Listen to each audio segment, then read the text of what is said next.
We're starting our series of historical vignettes about Saskatchewan in the First World War at the Wascana Golf Club, because it was here on the morning of August 4th, 1914, that two young lawyers got talking.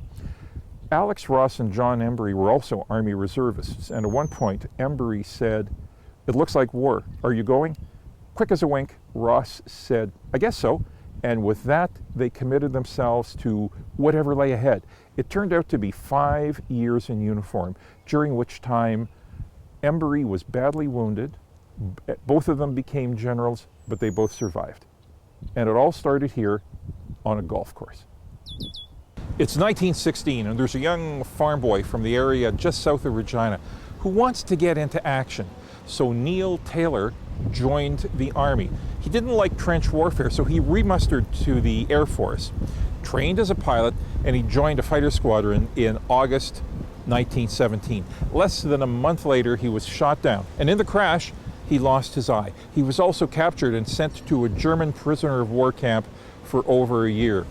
But he was released, came home, and resumed his career with what was then called the Regina Roughriders, as a player, as a coach, and then as general manager. Neil Piffles Taylor. Perhaps you've heard of him.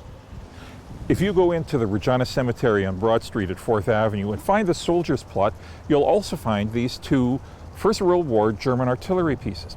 Their story goes back to 1919 when the Army's 28th Battalion, a forerunner of the Regina Rifles, came back from the war with 2 boxcars full of captured military equipment. The idea was that the province would build a huge military museum near the legislative building. Problem: no money, and then when there was the Great Depression, no money whatsoever. As a result, we get to about 1942, the Second World War is on, and City Council, which has custody of these pieces, decides it would be good to melt them down into scrap metal to make modern weapons. And that's what happened. Everything was melted down except for these 2 pieces. The Encyclopedia of Saskatchewan says that 17 people with some sort of connection to Saskatchewan have received the Victoria Cross for extraordinary bravery on the field of battle. One of them is held by the Saskatchewan Archives here in Regina.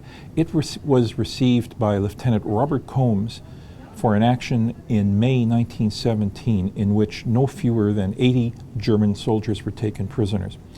Mere hours later, Combs was killed. He has no known grave.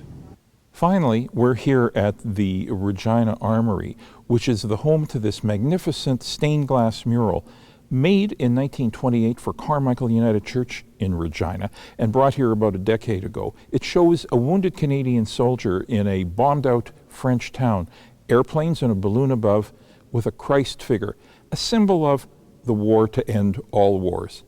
Also, at the north end of the Armoury is one of Regina's hidden treasures, the Saskatchewan Military Museum, which is full of artifacts from Canada's wars, like this poster of members of the Grain Growers Association who served in the armed forces.